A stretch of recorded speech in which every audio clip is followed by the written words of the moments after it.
Assalamualaikum Sobat Football United. Langsung saja preview pertandingan menghadapi West Ham United. Jadi Manchester United di hari Ahad ini akan tandang ya ke London. Lanjut lagi kompetisi Liga Inggris. Mereka akan menghadapi West Ham. Dan menurut gua tampil di kandang West Ham di London Stadium dalam beberapa periode terakhir ini tidak bagus bagi Manchester United. 2 kali mereka ini kalah ya. Dan sebelum gue kesana dulu ke head to head, gue ingin juga menunjukkan ini bahwa intinya kalau gue lihat dari sisi West Ham ya, selama pertandingan mereka memiliki pelatih baru kan ya, Lopetegui. Dan kalau melihat West Ham ini dari beberapa pertandingan terakhir nampak mereka berada pada situasi yang tidak konsisten. Mereka yang seperti gue katakan ya, ada pelatih baru menggantikan David Moyes, ini berada pada situasi yang menurut gue belum stabil. Dan kalau dilihat misalnya dari beberapa pertandingan terakhir, bisa dilihat mereka terakhir kali mereka ini clean sheet itu di akhir Agustus, di tanggal 28 Agustus ya, ketika mereka menang 1-0 menghadapi Bournemouth. Setelahnya mereka selalu kebobolan. Ini menunjukkan menurut gua bahwa satu, bukan hanya terkait dengan lini pertahanan saja, tapi ya tim ini sedang dalam situasi yang tidak baik-baik saja. Artinya tidak baik-baik saja adalah tidak konsisten.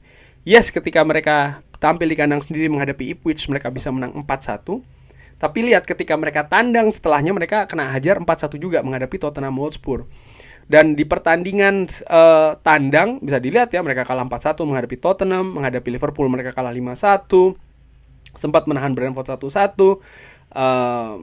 Jadi sangat tidak stabil sih tim asuhan Julian Lopetegui ini, sehingga menurut gue ini potensi bagi Manchester United jika ingin ya memanfaatkan ya hal ini, di mana ya mereka harus bisa lebih konsisten dalam bertanding menghadapi West Ham. West Ham sendiri di pertandingan nanti menghadapi Manchester United akan tanpa Füllkrug dan juga Kudus, di mana menurut gua dua pemain ini memiliki peran yang bagus, terutama sisi penyerangan ya dari West Ham United. Dan tentu saja ini merupakan sebuah dalam tanda kutip keuntungan bagi Manchester United. Tinggal bagaimana mereka bisa memanfaatkannya. Dan ini berarti Manchester United justru harus tajam di depan. Jadi ada kemungkinan West Ham ini agak sedikit kesulitan ya.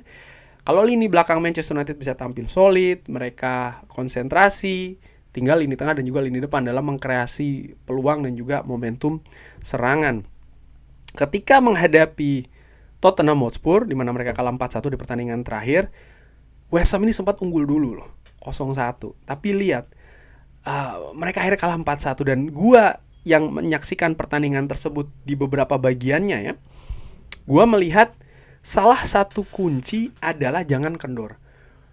Tottenham Hotspur mereka dikagetkan oleh gol Muhammad Kudus, yang pada saat itu West Ham tampil bagus ya sampai dengan gol tersebut. Tapi apa yang dilakukan oleh Tottenham Hotspur, mereka tidak kendor, mereka tidak justru mereka setelah tertinggal mereka justru tampil lebih determinasi mereka lebih tinggi lagi dalam melakukan pressing, tempo mereka naikkan ya kan. Mereka menciptakan peluang-peluang dan akhirnya Kulusevski bisa menyamakan kedudukan. Dan ketika masuk ke babak kedua, mereka langsung ambil inisiatif duluan dan di situ terlihat perbedaannya. Gua melihat ada penurunan permainan dari West Ham United di babak kedua, di mana sebenarnya ya mereka memiliki momentum, mereka masih 1-1 ketika mereka masuk ke babak kedua, tapi justru mereka ada penurunan.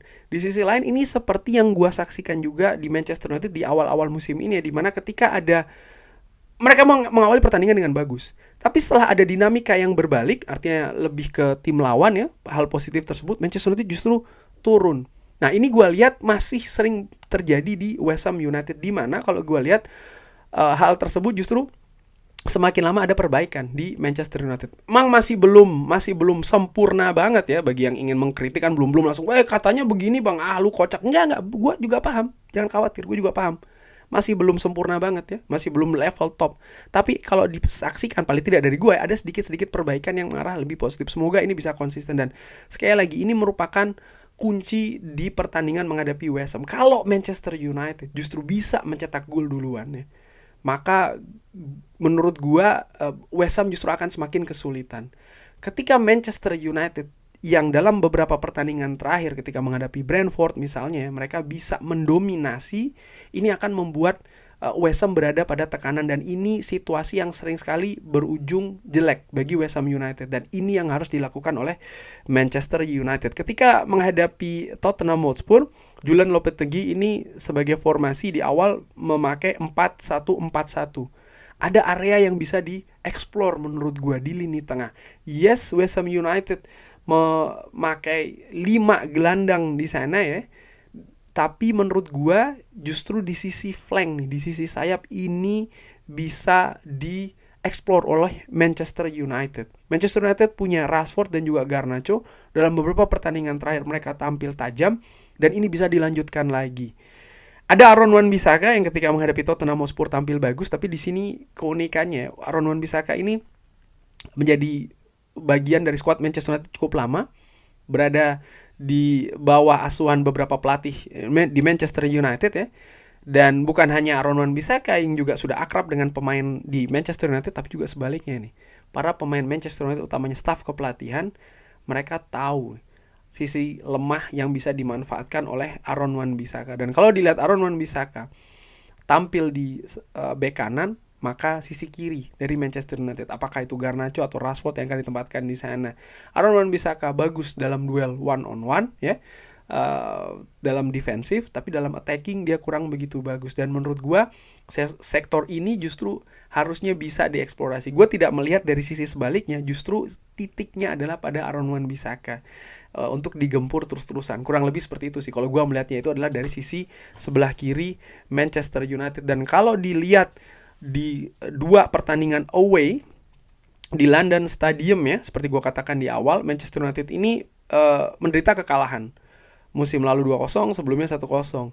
Dan semoga musim ini bisa berbalik. Manchester United dalam liga meraih momentum positif ketika mereka menang menghadapi Brentford, dan gue harapkan ini bisa berlanjut di pertandingan away.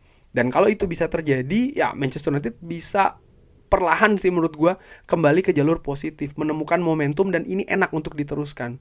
Namun ketika mereka mendapatkan hasil yang tidak maksimal, ya ini balik lagi ke arah ketidak konsistenan. Nah sekarang nih terkait dengan perkiraan formasi, kira-kira Erik ten Hag akan menurunkan siapa? Kalau melihat pertandingan menghadapi Fenerbahce, di mana ya 2 hari sebelum pertandingan menghadapi West Ham, ini bukan situasi yang ideal ya, karena ya istirahat hanya 2 hari dibandingkan dengan West Ham misalnya punya hampir sepekan mereka waktu istirahat, dan ini memberikan perbedaan yang cukup besar. Artinya apa? Menurut gua rotasi ini memegang peranan penting, dan dari rotasi nampaknya akan ada perputaran ya menurut gua di skuad Manchester United yang harus dilakukan oleh Erik ten Hag. Dan bisa jadi dia melihat kedalaman skuad saat ini, misalnya ada beberapa pemain yang cedera ya kan, ini membuat mungkin tidak dalam kondisi yang ideal pemain yang akan diturunkan.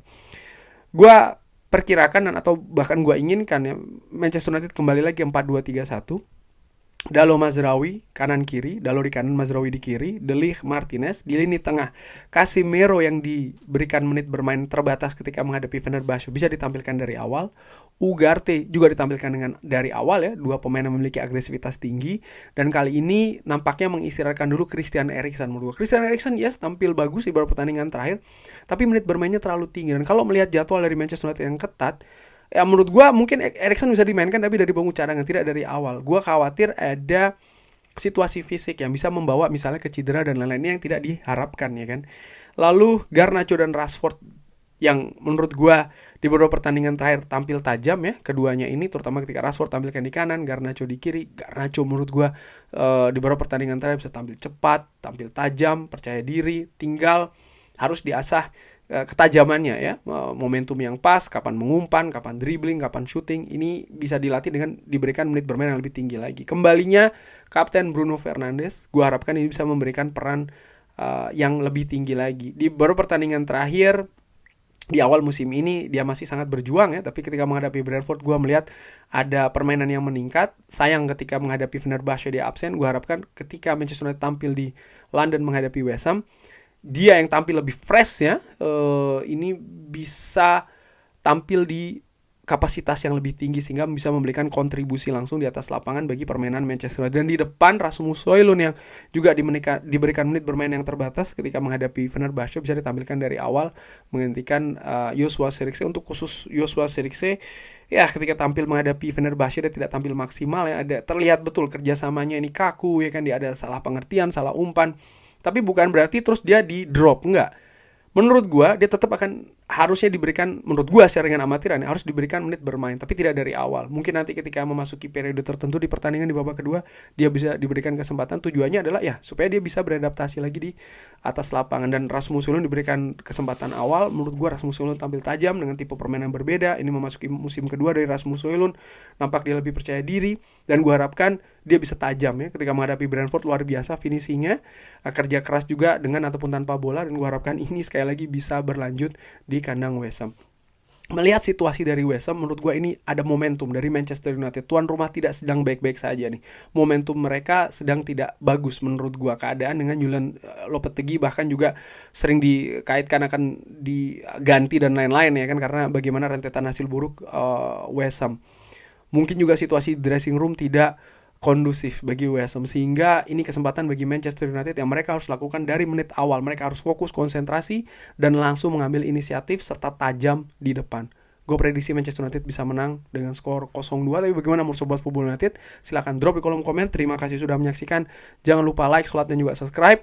Wassalamualaikum warahmatullahi wabarakatuh. Thank you.